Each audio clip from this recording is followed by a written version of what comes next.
Delhi blast मामले में कश्मीर में तुफैल नियाज भट्ट गिरफ्तार, बड़ा खुलासा। सेना करेगी अब जमीन पर कब्जा, पाक को commander lieutenant general Manoj Kumar की चेतावनी। मनोज कुमार बोले, हमने नदियां पार कर दुश्मन के इलाके पर कब्जा करने का अभ्यास भी किया।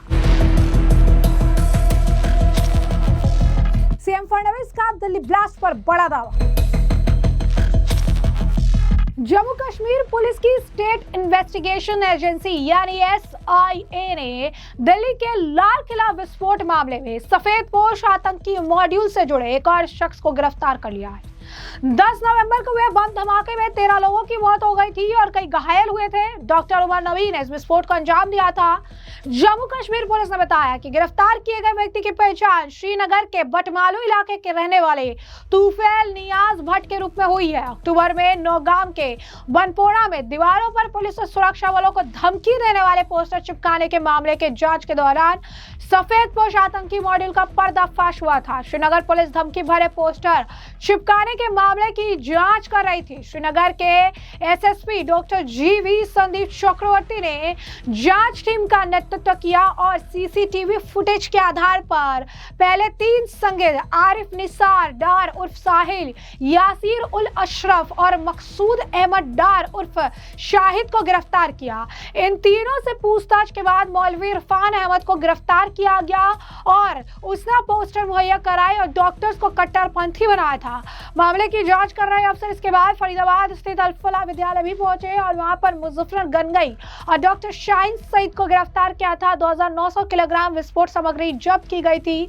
बता दें आपको 20 नवंबर को राष्ट्रीय जांच एजेंसी ने बड़ा एक्शन लेते हुए दिल्ली बम धमाकों के मामले में 4 लोगों को गिरफ्तार किया था। इनमें मुजमिल गना या दिल राथर, शाहीन शहीद के साथ मौलवी इरफान अहमद वागे भी शामिल था। ये सभी उमर नबी के करीबी सहयोगी थे। और दूसरी तरफ आपको बता दें कि अब सेना ने भी तैयारी कर ली है और सेना ने साफ शब्दों में कहा है कि जमीन कब्जा करने का पूरा अभ्यास हमने कर रखा है और जीत तो असल जमीन कब्जा करने की ही मानी जाती है। दरअसल पाकिस्तान के किसी दुस्साहस की सूरत में सेना ऑपरेशन सिंदूर के पहले चरण से कई अधिक कड़ा जवाब देने की तैयारी कर रही है और ऐसे में हरिद्वार के दुर्गम इलाकों में युद्धाभ्यास राम प्रहार के अंतिम दिन सेना की पश्चिमी कमान के commander lieutenant general Manoj Kumar Katiyar ने कहा कि ऑपरेशन सिंदूर में दुश्मन का अच्छा खासा नुकसान हुआ था। आप जानते हैं दुश्मन फिर भी ऐसा कुछ कर सकता है जिससे यह ऑपरेशन फिर शुरू करना पड़े। हमने नदियां पार कर दुश्मन के इलाके पर कब्जा करने का अभ्यास भी किया है क्योंकि पाकिस्तान के खिलाफ जमीनी कार्रवाई से सेना को चिनाब, रावी, सतलुज जैसी नदियां पार करनी होगी। यहाँ पर आपको बता दें कि लेफ्टिनेंट जनरल कटिहार ने क्या कुछ और कहा। तो अभी हम क्या कर रहे हैं यहाँ पर, ये बहुत छोटे से कम लफ्जों में आप लोगों को बतलाऊंगा। हमारा जो फॉर्मेशन है रैम डिवीज़न, उसका यहाँ पर पिछले 1 महीने से ट्रेनिंग चल रहा है और ये डिवीज़न जो हमारी वेस्टर्न कमांड की ऑफेंसिव फॉर्मेशन है खड़गा कोर, उसका एक हिस्सा है। यानी इस डिवीज़न का मेन मकसद पाकिस्तान के इलाके में घुसकर वहाँ पर दुश्मन को बर्बाद कर और वहाँ पर ऑब्जेक्टिव्स पर कब्जा करना है।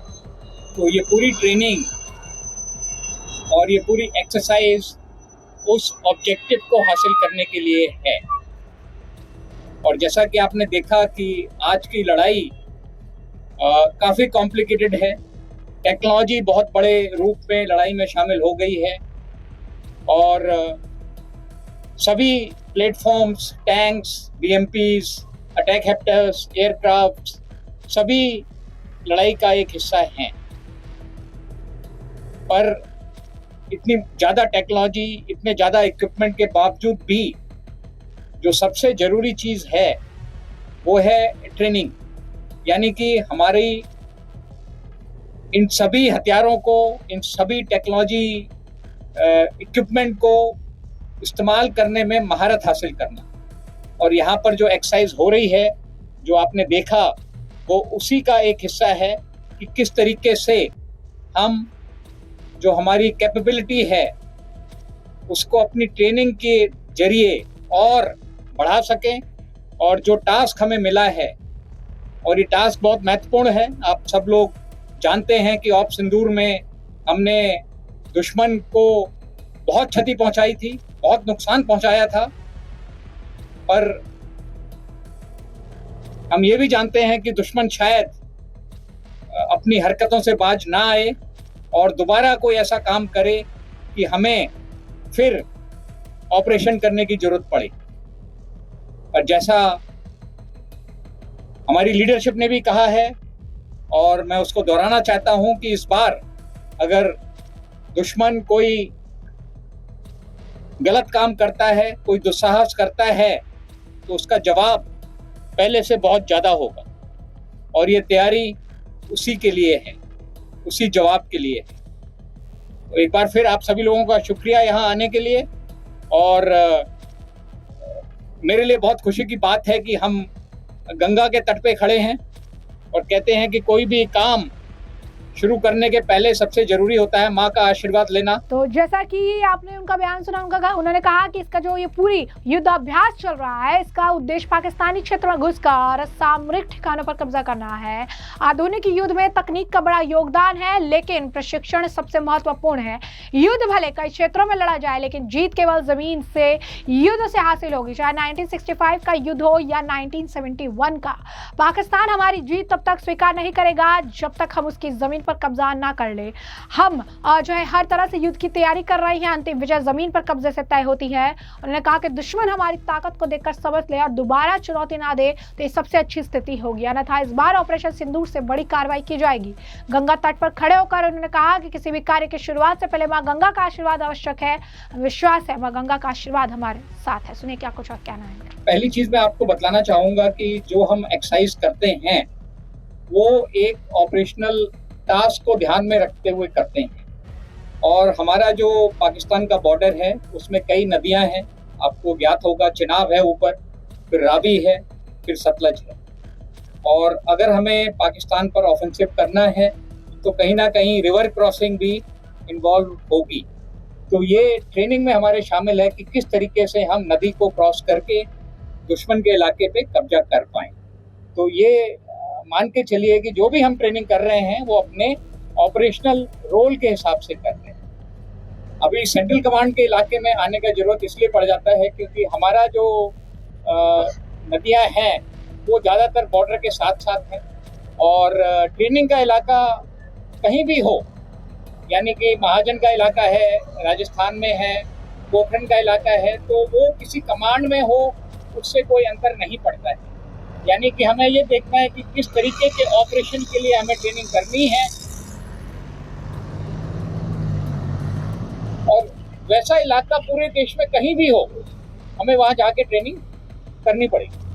तो जैसे कि आपने इनका बयान सुना, साथ ही साथ महाराष्ट्र के मुख्यमंत्री देवेंद्र फडणवीस ने भी बड़ा बयान दिया है। दिल्ली कार धमाकों के पीछे पाकिस्तान के हाथ होने का दावा करते हुए उन्होंने ये कहा कि आतंकियों ने देश के हर कोने को दहलाने की साजिश रची थी।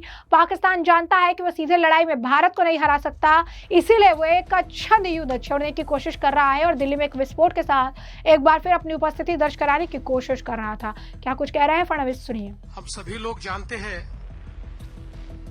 कि हमला ताज और ट्राइडेंट पे नहीं था। जिस प्रकार से 9/11 का हमला ये ट्विन टावर्स पर किया गया, ये बताने के लिए कि अमेरिका का might, the might of America was in the twin towers, और इसीलिए ट्विन टावर पर हमला करके एक प्रकार से अमेरिका के सार्वभौमता को उसके ऊपर एक चुनौती दी गई। उसी प्रकार से ताज या ट्राइडेंट ये केवल होटल नहीं थे, यहां पर इंटरनेशनल कम्युनिटी रहती थी, यहां पर काउंसिलेट्स के लोग रहते थे और मुंबई जो भारत की आर्थिक राजधानी है, उस आर्थिक राजधानी को चुनौती देने के लिए एक एक टारगेट इस प्रकार से चुना गया था कि जिससे दुनिया को यह बताया जाए कि हां, हमने भारत पर हमला किया है। यह हमला मुंबई पर नहीं था, यह होटल पर नहीं था, यह हमला भारत की सार्वभौमता पर था। यह हमला एक हमको चुनौती थी। उस समय इस हमले के बाद अगर उस चुनौती को हम समझ लेते और शायद उस समय ऑपरेशन सिंदूर जैसी हिम्मत हम दिखाते तो आज हमारे ऊपर हमला करने की हिम्मत कोई नहीं करता। लेकिन उस समय हम लोगों ने वो हिम्मत नहीं दिखाई।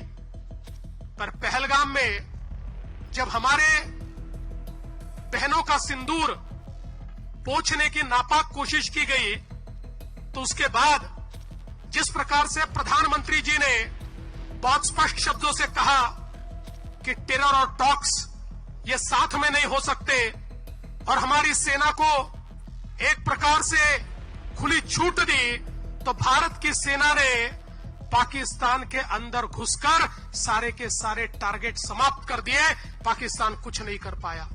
तो जैसा कि आपने उनका बयान सुना, साथ ही साथ उन्होंने कहा मुझे खुशी है आज हमारा भारत बदल गया है। भारत के सबसे पहले इन बातों को भांप लिया, ऑपरेशन सिंदूर जो है चलाए, और उन्होंने कहा कि ऑपरेशन जैसे चलाए गए उससे आतंकियों का इरादा भारत के कोने कोने में बम विस्फोट करने का था और मुंबई समेत हमारे देश के कई शहर इसके निशाने पर थे। जब हमारी भारतीय एजेंसी इस बात को भांप गई तो उन पर सीधा हमला किया, जो आतंकियों ने दिल्ली में विस्फोट करने की अपनी उपस्थिति दर्ज कराई। उन्होंने 9/11 का हमला जो है उसका जिक्र किया और ये कहा कि अमेरिका की ताकत ट्विन टावर्स में जो है हुआ था और ऐसे में ट्विन टावर्स पर हमला करके अमेरिका के संप्रभुता को चुनौती दी गई। इसी तरह ताज और टाइड्रेट केवल होटल नहीं थे, भारत की आर्थिक राजधानी मुंबई को दुनिया को यह बताने के लिए चुना गया था कि हमारे भारत पर हमला किया है। हमला भारत के संप्रभुता पर था।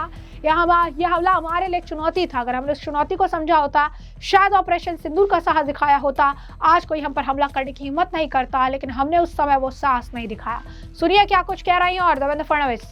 और एक प्रकार से ऑपरेशन सिंदूर के माध्यम से भारत की ताकत, भारत की क्षमता ये दुनिया ने देखी और आज दुनिया ये मानती है कि भारत एक बदला हुआ देश है, भारत एक मजबूत देश है। लेकिन ये लड़ाई समाप्त नहीं हुई, क्योंकि अब पाकिस्तान जैसा देश ये जानता है कि सीधी लड़ाई में भारत को हम पराजित नहीं कर सकते। इसलिए एक छद्म युद्ध, एक सूडो इस प्रकार का युद्ध हमारे साथ लड़ने की कोशिश करता है और फिर दिल्ली के बम विस्फोट जैसा एक विस्फोट करके फिर एक बार अपने प्रेजेंस को दिखाने का प्रयास वो करते हैं। लेकिन मुझे खुशी है कि आज बदला हुआ भारत है, जिस भारत ने पहले ही इन चीजों को भांपकर जिस प्रकार से ऑपरेशन किए और 3000 किलोग्राम आरडीएक्स को जब्त किया, वरना इनके इरादे तो भारत के हर कोने में इसी प्रकार से बम विस्फोट करने के थे और मुंबई सहित कई हमारे देश के शहर इनके टारगेट पर थे। लेकिन जब भारत की हमारी एजेंसीज ने इसको भांप लिया और उन पर सीधे हमला बोला, तो दिल्ली में उन्होंने एक विस्फोट करके अपने प्रेजेंस को दिखाया। और इसीलिए हम ये कहना चाहते हैं कि खतरा लगातार जारी है, क्योंकि अब पाकिस्तान जानता है हमसे लड़ नहीं सकता।